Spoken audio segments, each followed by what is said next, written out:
Good afternoon, everyone, and welcome to the Better Than Rich show. I'm your host, Andrew Biggs, and I'm here with my special guest today, Austin Oberbillig.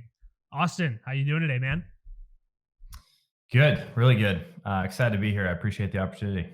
Awesome, man. Yeah, thanks for joining in and answering the call and jumping on such short notice today. I had a guest fall through, and Austin was like, "Hey, man, I'm game. Let's do this thing." And I love that sort of courage. It's super cool. So yeah, man. I mean, I'm so excited on our list of topics here today. Hopefully, we have time to get to all of them. But I really am excited to kind of jam with you today.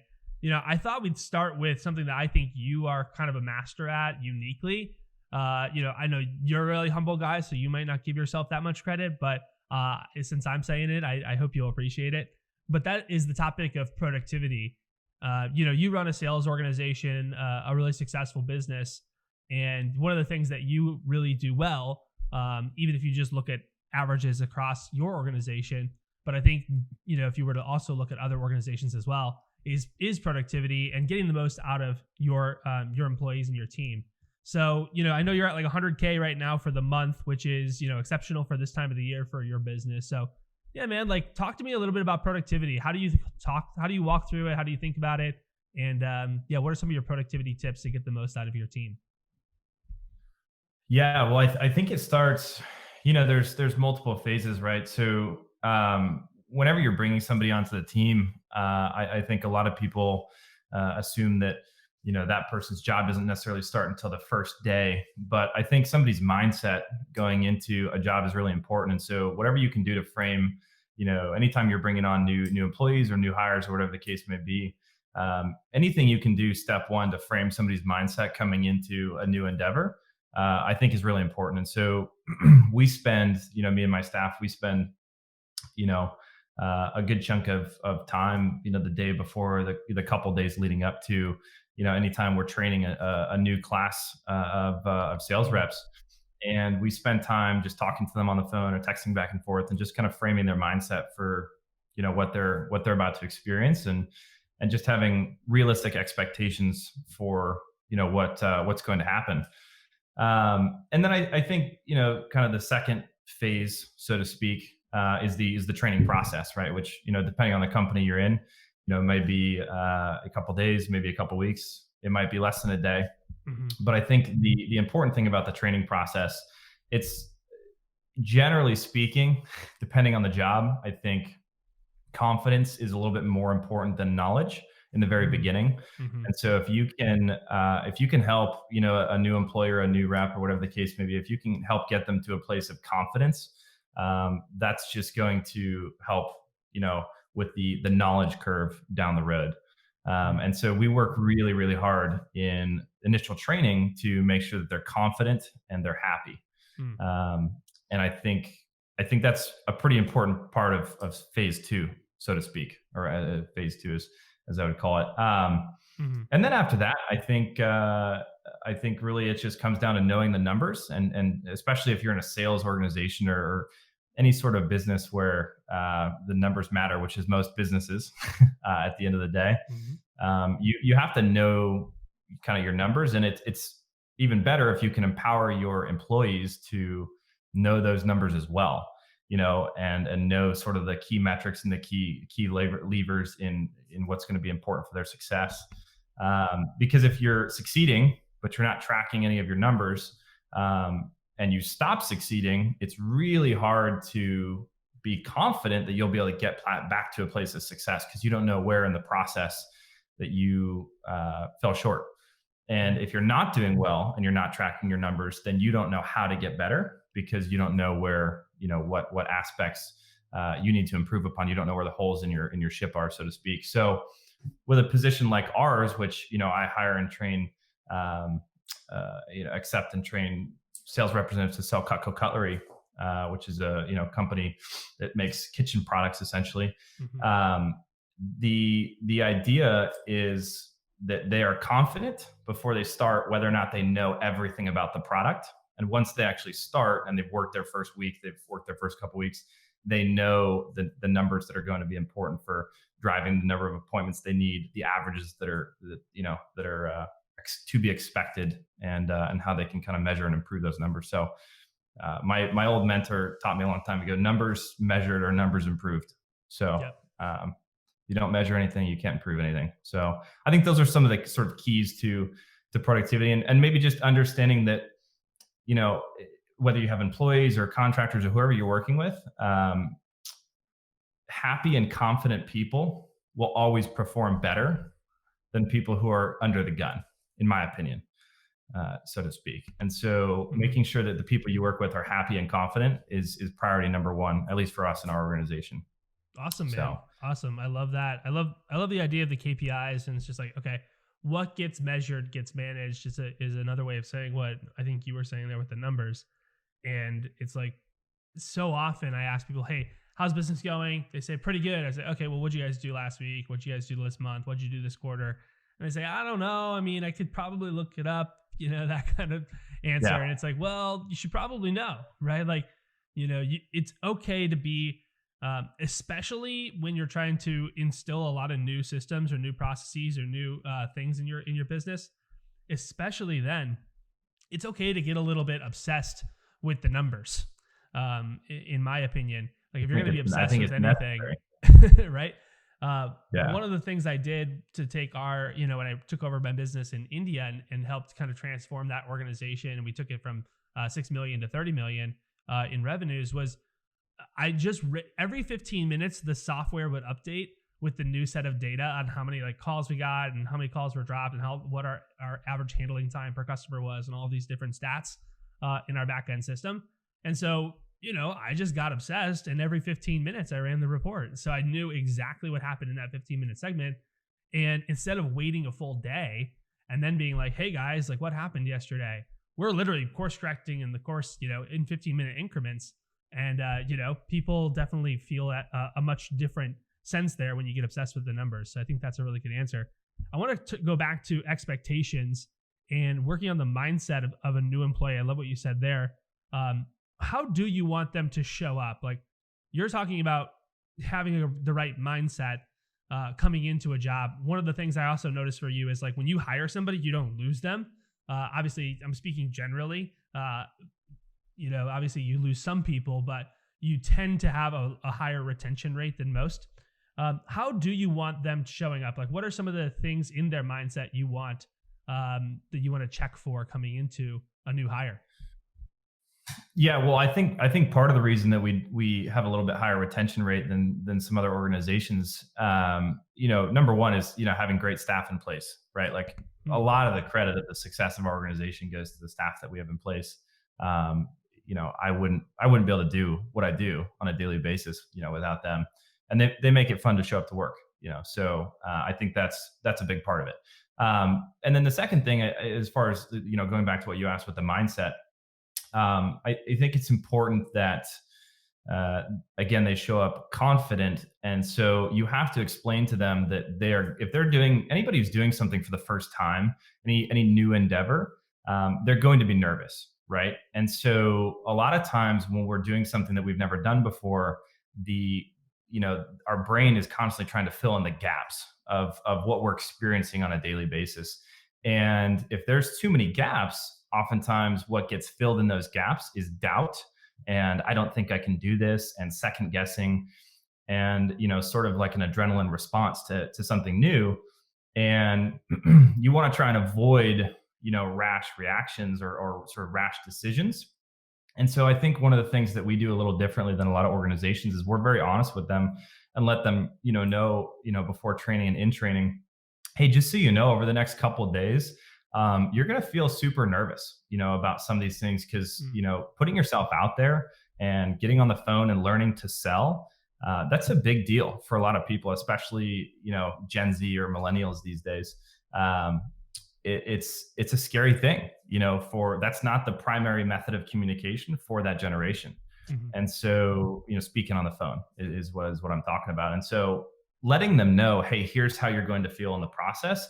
And I think when you're working with especially young kids, or really anybody that is new to something, if you can establish that you know what they're going to feel throughout the process, and then you tell them, hey, here's how you're going to feel, and then that's the way they feel, I think that breeds a lot of trust and a lot of connection with the person they're working with, because it's okay, wow, he said I would feel that way. And so instead of, it hitting them like a ton of bricks, so to speak, they say, well, he told me I would feel this way, so I Mm. guess this is normal, right? Because when people quit, so to speak, generally when expectations don't meet reality, right? Or excuse me, when their reality does not meet expectations. And so if you can provide the expectation, you can be honest and upfront with people. Hey, you're going to feel super nervous. You're going to feel, like this is not anything you've done before, because it isn't something that you've done before. And I think that's a big key to not only retention, but also a high level of trust, and establishing a high level of rapport, in the beginning of a working relationship. Yeah. So I would say that's a Yeah. big one in our organization. That's awesome, man. Yeah, I agree with you 100%. It's like, here's what you can expect. And then it happens. Of course, Right. they're going to trust you. Of course, they're going to say, well, this person really knows what they're talking about. Um, you know, it- we need to show people that we really understand them. And Right. part of that is speaking to some of the downside, right? Like, too often we want to almost sugarcoat everything, and we want to kind of paint a rosy picture for people. But like, what if we painted a picture of almost like lowering the bar of expectations, and then it's easier to hit? It's just, kind of a classic business principle of under promise, over deliver, right? And so if we can kind Yeah. of help people see that, hey, maybe things will be off to a hot start when you're brand new to the organization, but hey, just to be honest, you could experience this, you could experience that.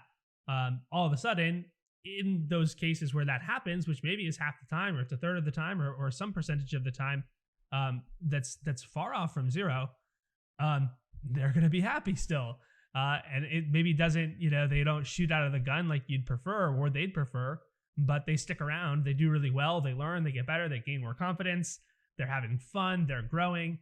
I think it's really, really cool. You mentioned happiness, man. Like, why is it important to have a happy staff? Like, doesn't Yeah. that run counterintuitive to what, old business practices would say, which is, hey, just, worry about the productivity, worry about the end result. Don't worry about, how people feel along the way. Why do you feel differently? So, just sort of a funny anecdote specifically about this. So, like this weekend, I was relaxing on Saturday evening, and I was watching some Netflix show with it was about fishermen, and it was about these Okay. fishing boats, and they interviewed this the captain, of the fishing boat, and he was saying like, well, I have experience in this, and I've experience in this, and I think I'm a good leader, so I'll be able to succeed in this new endeavor. He was, I guess he was new to the fishing game, and then they showed like 15-minute montage of clips of him just like cussing and screaming at his crew, and I had to laugh, because it's not in my opinion, that's not leadership, that's not fostering even positive accountability, Mhm. because accountability is a good thing, but I think positive accountability is more important, and only if it's permission based. If you get permission to hold people accountable. So when it comes to a staff, I mean, I think this is fairly simple, but anytime you're working with people or people are working with you, if someone's not happy working with you, like people don't quit jobs, they quit managers, they quit the Mhm. people they're working with. That's who they're quitting when they leave a company. And if you're not fostering an environment where you're getting permission to hold your people accountable, and you're not making the people that work for you, a sort of service first mentality, if you're not making sure that they're happy, um, you're going to be in business alone, and that's no fun.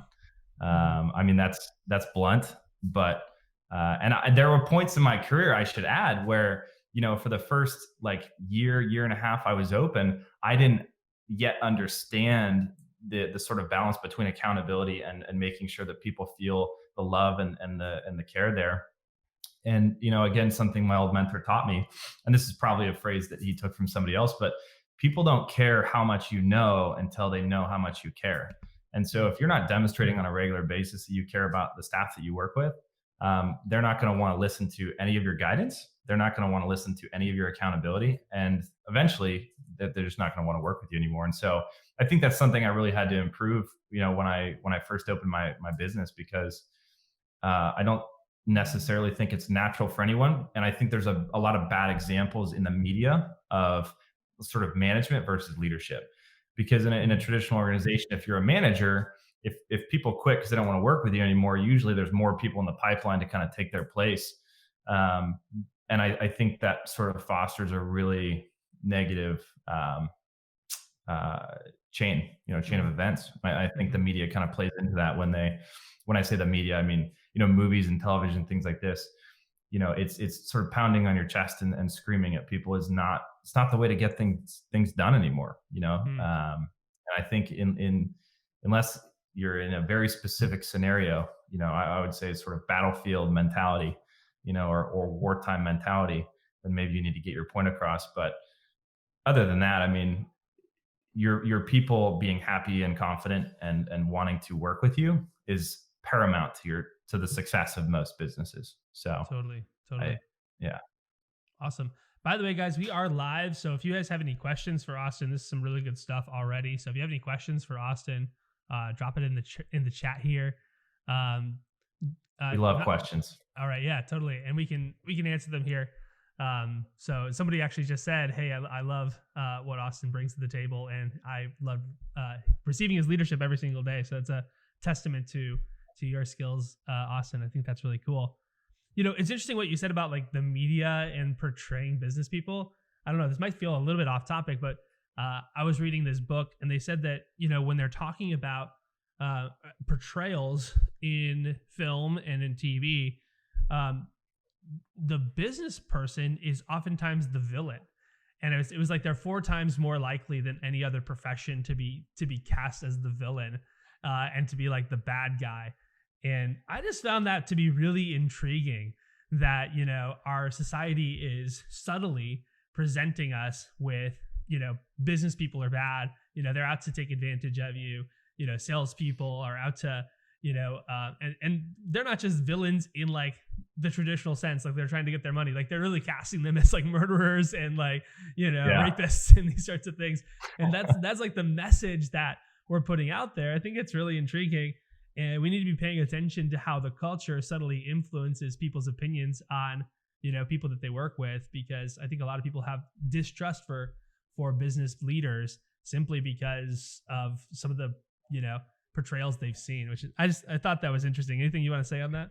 Well, you mentioned culture, and I think it's this is why, we speak about this often, but this is why self awareness is so important, because self Mm, awareness will allow you to take what you're seeing from the culture and sort of audit that before it comes in and starts nesting and making its home in your psyche, in the way that you view the world, in the way that you operate. And I think the media, just what you talked about, the television and social media and things like this, they sort of perpetuate, and it just becomes this cycle where it's like, well, the business people are the bad guy, and and then people see that and they grow up watching that, and then when they start producing content, I mean, that's, if they go that direction, they can think that as well. So I think self awareness again is just a huge skill, because it allows you to audit that stuff that you're seeing on a daily basis and say, I don't know how I feel about that, and it doesn't pass the smell test, so to speak. So mm, I yeah, it's a great anecdote. totally. Uh, you've talked with me at length about, kind of what you see with the culture and some of the problems you see. Uh, I don't want to put words in your mouth, but something to the effect of, hey, college is not where it's at anymore. If you want to go, but you're not going to get the skills you need necessarily at college. And really, there are modern skills and the skills we need to learn to win today that are very different. Do you want to speak to that a little bit? What are some of the issues you see with technology, with how the world's changing? Maybe it's even affected by COVID and just how globally connected all of us are. But what are some of the things that you see that are the biggest problems in how people are acting today, and what do they need to do to fix it? Yeah, that's a big question.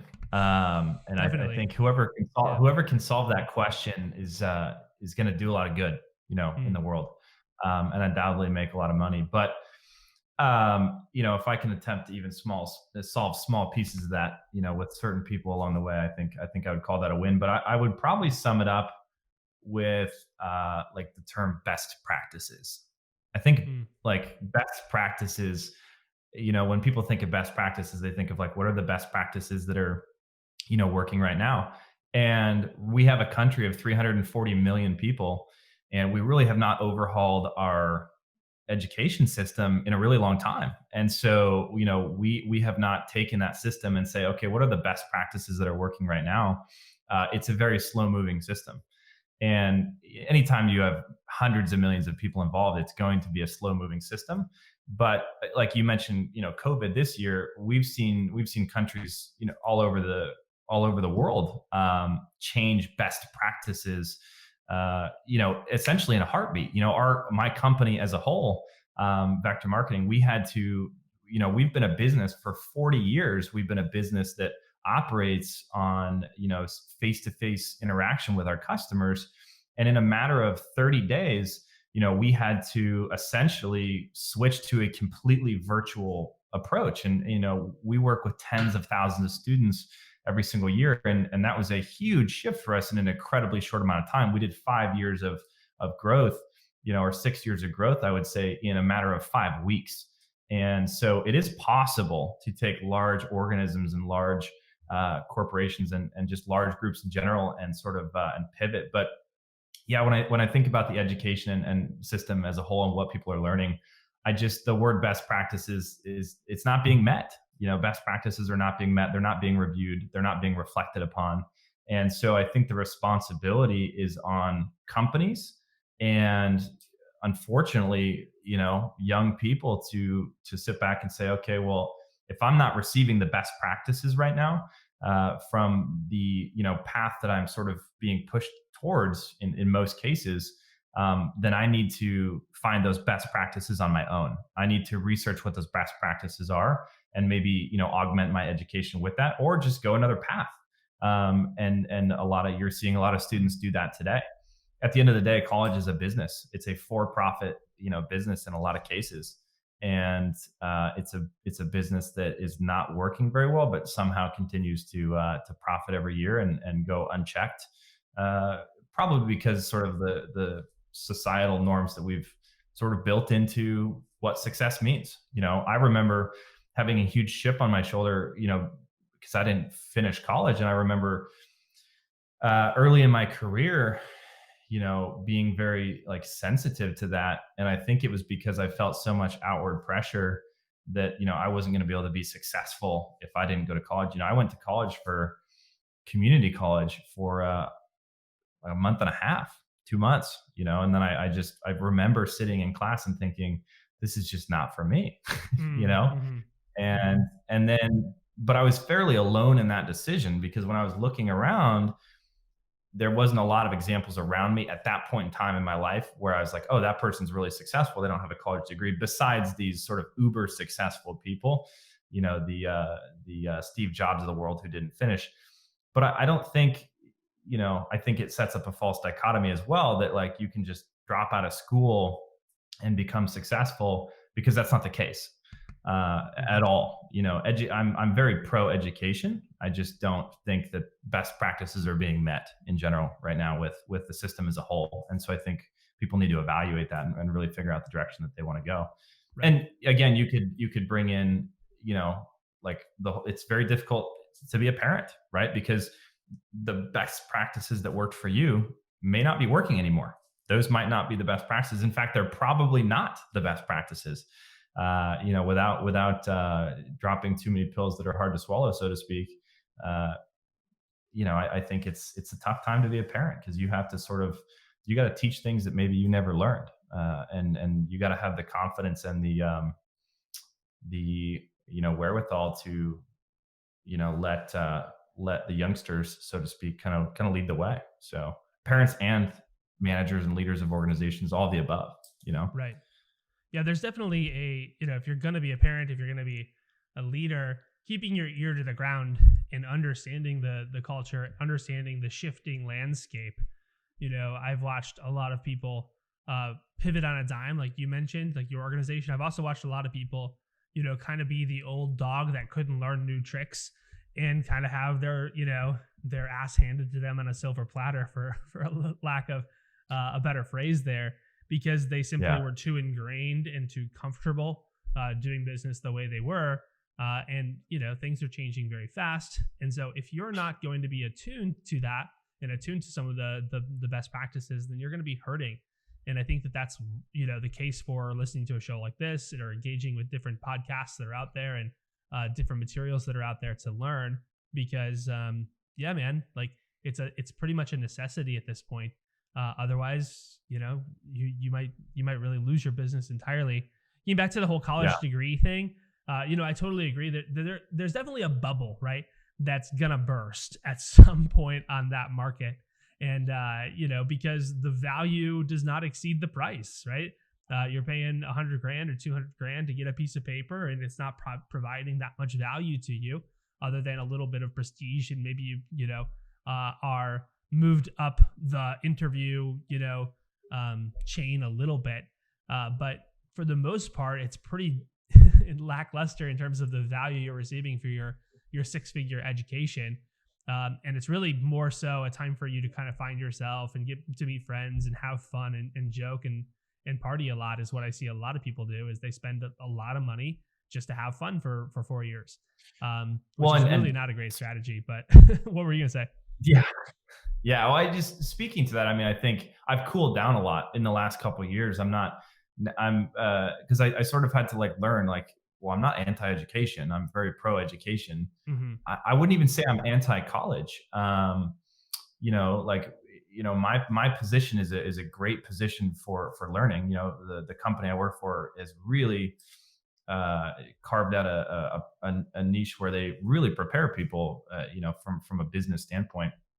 But at the same time, that has a price. And if it cost, $10 million, I would probably say, well, I don't know if that's worth it, for most people. And so I used to say that I was anti-college, and I've really cooled down on that a lot, because I'm not anti-college, because for a majority of the people, higher education past high school is a good thing. It just shouldn't cost $125,000. It shouldn't cost $100,000. Two of my, core assistant managers, both go to schools where the tuition is over $55,000 a year, before grants and things. And that's ridiculous to me, Wild. because Mm. we have staff meetings, and they're like, Austin, I want to appreciate you, because I feel like I've learned more in the last 6 months with you than I've learned, as a junior in my business courses. And that scares me. That scares me. So, if it was $5 grand a year or 10 grand a year, we might be having a different conversation, but it's not. And so I think Mm. the ROI is just not necessarily there for, I don't know if it's beyond 50%, where I still think maybe a majority of the people, college is a good choice, but you know, Sure. Totally agree on all fronts. And there's also a right and a wrong way to go. In my big time. opinion, what college really should be teaching you is how to think, right, and how to make arguments.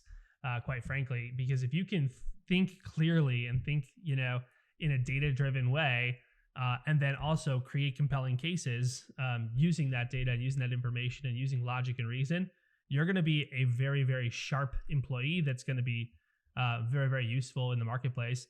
But not only a sharp employee, but you're also going to be sharp at making, political points, or making points about to your kids about why they should brush their teeth, or whatever. You're going to be a sharp citizen and a sharp parent, because you can make logical arguments. And I see so many people, unfortunately, come out of college kind of indoctrinated by some sort of worldview and perspective. And in some ways, they're more sheep than these sharp individuals who are weapons to be used in the marketplace. One of the things that you were talking about with transformation, you said, hey, in the last few years, I've cooled down. You've grown so much. Obviously, we talked about productivity, but you're also really starting to learn how to, be a really good recruiter and work on your weaknesses a little bit. So I wanted to ask you, you ended up hiring me just a handful of months ago, and you've been going through these transformations personally that have led to a lot of business success. We were talking offline a little bit about your discussion with somebody about hiring a coach. Why hire a coach? Why invest in yourself? Like, this isn't a commercial for me by any means. I just really want people to hear their own perspectives and make up their own choices. But why is coaching and receiving leadership from mentors really important to you? Yeah. Well, so I'll, uh, I guess I'll start with this. So I think, I have this really deep belief that improvement does not just happen. I used to believe this. I used to believe this. I used to believe that, like, if I just stick around and I just keep learning, I'll improve. And that's not the case. You won't. You'll just continue to suck. You'll just know more. And so it's there. There has to be some execution there. There has to be. In fact, I think there should be more execution than necessarily learning. But when it comes to the standpoint of hiring a coach, I think a lot of people have a totally skewed sense of like what that means, right? A lot the sort of life coaching space has been overplayed a little bit. And I think at its most simple level, you are hiring somebody to teach you how to do something that you have not yet done, and they can also provide you with accountability. They can provide you with knowledge, and they can provide you with a person to sort of go there with you from the standpoint of the emotional highs and the emotional lows. And this is something I really appreciate about you, is you're willing to go there with your clients. Like, you are willing to go there and experience what we're experiencing in our lives with us. And I think Mm. in the world of coaching, when a coach puts themselves up on a pedestal, I think it's a sign of a bad coach. And so people need to sort of, I think, shift their thinking of what it means to hire a coach. Hiring a coach is simply just, I'm willing to pay to have somebody sort of highlight the path for me or help me sort of highlight it for myself. They're going to provide me with accountability. They're going to provide me with, emotional support, when necessary, and also best practices. We talked about this idea of best practices. And coaches know typically best practices if you're good at finding one. And I was exceedingly lucky to find you, because it's really, you have, in the last 2 3 months, you've been single handedly responsible for a lot of the growth that I'm seeing in my business. And I wasn't new. I was a business professional. I've been running an office for 3 years. And before that, I was managing an office for a little over 2 years. So it's not like I was new to the personal development space, or new to even having success, but I needed essentially a kickstart, a jump start, and you gave that to me. And I think that's a testament to finding the Yeah. right coach and running with it. And I think, again, if I was to give any advice to people who started coaching, once you go through the process of like finding the right coach, um, dive in. Like, you really need to dive in, and you need to do what they say. you know and a lot of times, your coach is not going to be directive with you. They're going to, depending on the quality of your coach. I love that you sort of, very rarely do you tell me, hey, you need to do this, but you make suggestions and you say, can I give you some perspective on that? And it allows me to unlock areas in my brain that maybe I didn't know I existed, but they were there for me. And nobody can make significant changes for somebody else. The only way Absolutely. you make significant change is you decide to. And so hiring a coach is not going to just fix your life. But if you're willing to go there with that coach, and that coach has the skill to illuminate the path for you, and show you that you have that change within you, um, that's where that recipe for success really happens. And that's where radical transformation can occur. So Yeah. Yeah. Well, hey, man, I really appreciate all the kind words. I really do. And also what you said about diving in, I really want to underscore because, you know, like the disclaimer at the end of like those financial commercials, it's like past results do not mean future success. And yeah, like, there's no yeah, guarantee of a return on your investment. It's like same thing goes for coaching, right? And I have some clients who work with me who get a 1x return on their money. They spend $1,000 a month, they make $1,000 right back. I have some people who make 2,000 off that $1,000 a month. I have some people who make 10,000 or 100,000, a return on their investment. And especially when you start to compound it over time and you start to see, what are these things going to do for you super long term? there's people who are gonna get 1,000 times their investment, with me. Yeah. Then there's some people who won't. And it's like, what separates the difference? It's like what you just said about diving in and being willing to like go all the way. Part of it is like being completely honest and open and vulnerable. I like to share with my clients this idea of Johari's window. And Johari's window is a really cool concept. I feel like I've shared it with you, Austin, but I'll kind of share it for the audience here. I also talked about this on You taught me Johari's window. Okay, cool. I shared this on it's a really cool concept. If you want to look it up, it's got its own Wikipedia page and everything like that. But basically, it's this psychological concept of leadership and mentorship. And there's 4 quadrants there. Again, check out Wikipedia, Johari's window, JOHARI' window. And basically, there's what I see as the coach or as the mentor, as the leader. And then there's what you see as the mentee or as the one being coached and led. And so it creates, kind of 4 different quadrants, because there's what you see and I see. There's what I see, but you don't see. There's what you see, but I don't see. And then there's what we both don't see. So it's just a 2x2 matrix. Again, if you look it up, you're going to have a pretty good visual of what this will look like. But basically, what we both see is where growth happens. That's called the arena.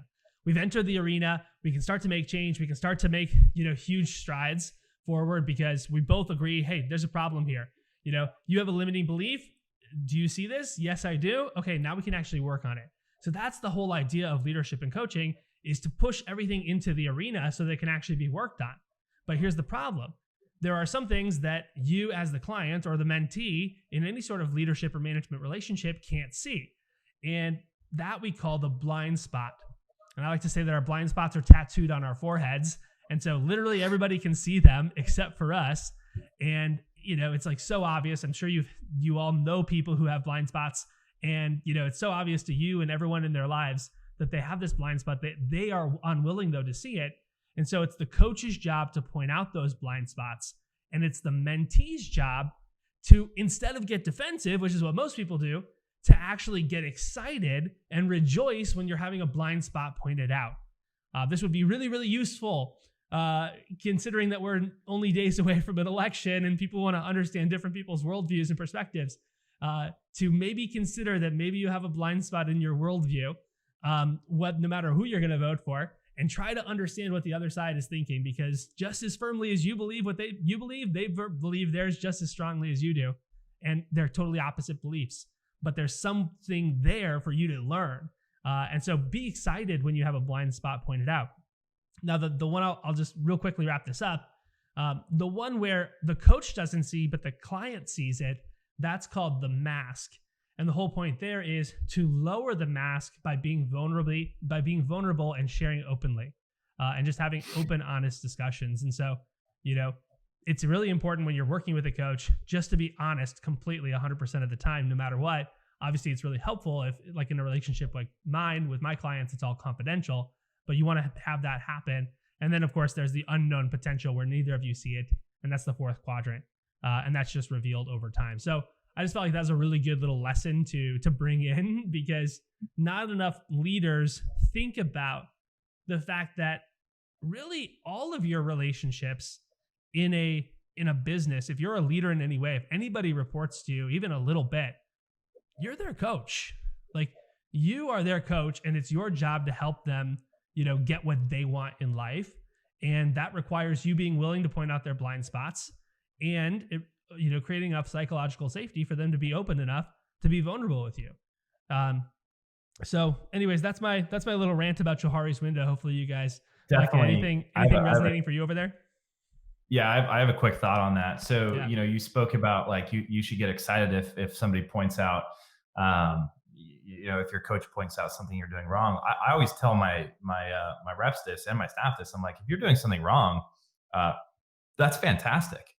Because the good news is I know exactly what you're doing wrong. If and so do our staff. And so we can look at that and we can fix it. Imagine how frustrated you would be if you were doing something wrong, but you didn't know you were doing it wrong and you didn't know how to fix it. Imagine how frustrating that would be. And so when you can sort of change the conversation on what failure is and what doing things wrong are, which you do a fantastic job of, Andrew, you're you're going to learn a lot quicker, because a lot of times our learning is stunted, not because of our ability to learn, but the not wanting to fail. And I see that in a lot of young kids these days, and it's I think it's really dangerous, because the Mm, moment you are afraid to fail, the moment you are afraid to do something wrong, is really the moment that any type of significant learning is going to stop, is going to be halted. And then the second thing, you spoke about is like, if anybody is reporting to you in any capacity, uh, we need to change the definition of what a leader is. A leader is not the CEO of a corporation. A leader is not, and you essentially spoke to this, but just to sort of hammer the point home, because I think mm, it's important. A leader is not all these things that we typically assign to it. Like, parents are leaders. If you are a teacher, you're a leader. You're leading your kids. You're seeing them oftentimes, especially if they're young kids and they're with you the whole day. You're seeing them for a larger percentage of their awake hours than sometimes their parents, on the mm. weekdays. So I think as a whole, we just need to change the definition of what it means to be a leader. And even in like a relationship, at times you can lead your partner and they can lead you, and you lead your younger siblings. And a book I started reading that was actually, one of my staff bought it for me, and I was very grateful to him, because it's a great book, 360-degree leader, and this principle that, sort of learning to lead in all directions and be willing to be led in all directions. Because I think also a lot of people are not willing to be led by people who quote unquote report to them. And I think you need to be. I think, teachers need to be okay with their students saying, "Hey, here, have you ever thought about this? Here's how I learn." And again, you do a great job of this, working with you for, 2018, and then again this year. It's you allow me to sort of guide you in how I want to be coached. And I think if you can have that relationship with anybody you're leading or being led by, I think it's Mm. big. So I just wanted to hammer that home, because you said it, but I think it was an important point to hammer home. So Dude, I love it. I love it. Change the definition of leadership here today. Mark your calendars. It's official. yeah, We're changing the definition. Um, there you go. no, dude, I love it. I wanted to ask you about one more topic, and then we can start, kind of rounding things out here and calling it a day. But I wanted to ask you about the recent journey you did with 75 Hard, which is a really, really cool movement online. If you haven't heard about it yet, make sure you check it out, with Andy Frisilla and what he's up to. But I'll let you talk a little bit more about what it was, why you did it, and ultimately what the experience was like. In a way, this podcast and launching 75 podcasts in 75 days with the final 75 days of the year is inspired by that. Obviously, it's a different form, but I want to hear a little bit more about, why you chose to do 75 Hard and what you learned in the process. So yeah, take it away. Yeah. So I learned a lot of things, in this process, and I was going into it, wasn't sure necessarily what to expect. But for those who don't know, like, basically 75 Hard is, for 75 days you commit to five things. So you take a progress picture every day. You drink a gallon of water every day. You do two workouts every day. One has to be outside. You follow a diet or a meal plan, whatever you choose, and then you read at least, for 20 or 30 minutes a day. I think it's 10 pages, but a lot of times I enjoy reading, so I did. I think I exceeded that on most of the days. So, that aspect of it was quite easy. Also, you weren't allowed to drink, which was great for me because I've never drank, and so I didn't have to worry too much about that. But so it's a 75-day challenge, and a lot of people would put it into the realm of like a fitness challenge or a health challenge. And I believe at its core, and again, the point of the challenge, Andy Frisella talks about this. It's not to, lose a bunch of weight or whatever the case may be. That is a byproduct. I lost about 38 and a half pounds, but really the biggest lessons for me were, it's called 75 Hard for a reason. I had not worked out in a long time, a couple years consistently. I do not like water. This essential thing that we need to live. I unfortunately just, it's not a huge fan. And so doing these difficult things, anytime you do difficult things or you put yourself in a position where you have to do something hard, especially when you don't have a lot of runway, um, you are going to learn things about yourself. And I think that speaks to, it was sort of a microcosm for life, right? Putting yourself in this position where you are going to have to encounter some thoughts and some feelings, both mental and physical feelings, that you're going to have to learn to push past. And one of the biggest reasons that I decided to do 75 hard was I was feeling a little bit like contentment. I was feeling stagnation maybe.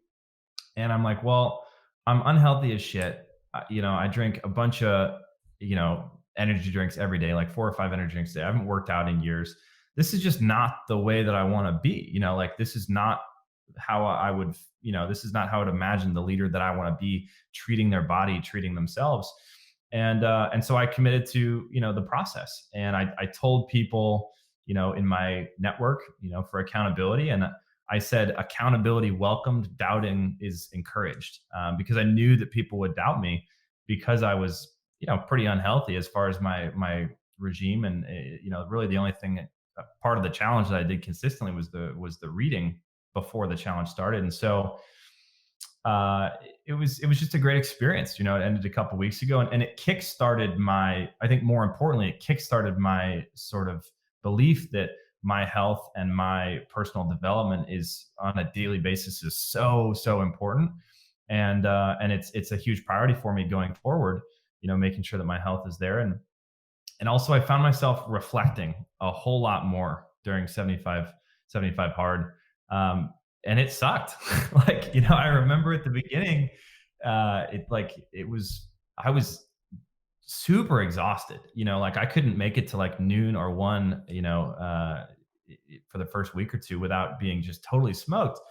And I remember thinking to myself, this is a good story. Like you can use this, you can teach your people through this, because this is something that's not only just difficult and you're choosing to push through it, but I think on the bigger picture, people often take on challenges or they take on new endeavors in life, and they don't maintain the enthusiasm in which they took the challenge or they took the new endeavor throughout that entire endeavor. And you have to understand that enthusiasm is going to leave. And, 7 days from after you make that choice, you're going to be, sweating your face off at 11 p.m. and you're going to have half a gallon of water still to drink because you worked all day and you're sore and you're exhausted and you're pissed off. And, that enthusiasm is not going to be there anymore. Mm. And so I think that challenge as a whole was a great microcosm for mental toughness and just, committing to something. And something I actually learned from Andrew Evans, who's I know you've worked with in the past. I remember 2 years ago he was speaking at one of our national events, and he says commitment is more important than motivation. Motivation is garbage. Motivation is not important. Commitment is much more important than motivation. And I think people need to explore their relationship with commitment more than they oftentimes explore their relationship with motivation, because I think we live in a world where people oftentimes are, especially young people, they're addicted to feeling better, and feeling better is good enough. It's not, they don't need to go out and get results. Like if I feel better, if I read motivational quotes and things like that, I'll feel as if I did it. Like knowing that I could do it is good enough. And yeah, so for all of those reasons, I think it was a fantastic, challenge. And even if you're in good shape or whatever the case may be, the consistency of it, I would recommend, anybody out there, if they're feeling stagnant or something where they're feeling just content, I would definitely recommend it, because it really kickstarted, a lot of my, uh, plans that I have for the future as far as, my health and just being a very well-rounded performer as a whole. Yeah. So yeah, it was a cool opportunity. It's awesome, man. Congratulations. It's a really, really cool story and a really, really cool thing. It's amazing you lost nearly 40 pounds. And, also, like, I don't think it's a coincidence that your business is transforming now, on the heels of 75 hard, that you're having your best October ever, and probably you're going to have your best year ever in 2020. Is that correct or what? We've already surpassed it. Sure. So Sure. And it's October, yeah. right? And there's a worldwide Yeah. pandemic. So, Yeah. Lots of lessons here to learn from Austin. This has been so much fun, man. Hey, I know you like to write articles and on LinkedIn and put out content from time to time. Is it cool if people want to connect with you? They can find you on LinkedIn, or where should they find you? Yeah, definitely. I mean, LinkedIn is a great place to find me. AustinOberbillig.com. Hmm, You can great. definitely, you can both contact me through my website there. Yeah, you know, I love people reaching out, and I love, having engaging conversations. And I think, that's an important part, especially with where we are right now in the world. I think more people need to have more conversations, Hmm, that are like the one we had today, where, you may not necessarily agree with everything that people say, but uh, we need to bring back the art of the conversation, so to speak, and the art hmm. of, just sitting down with somebody and having that. So I encourage anybody and everybody to reach out. Awesome. Awesome. Hey, thanks so much, Austin. This has been a pleasure. Thanks everyone for watching and listening, and enjoy your journey to becoming better than rich. We'll catch you tomorrow. Thanks. Bye.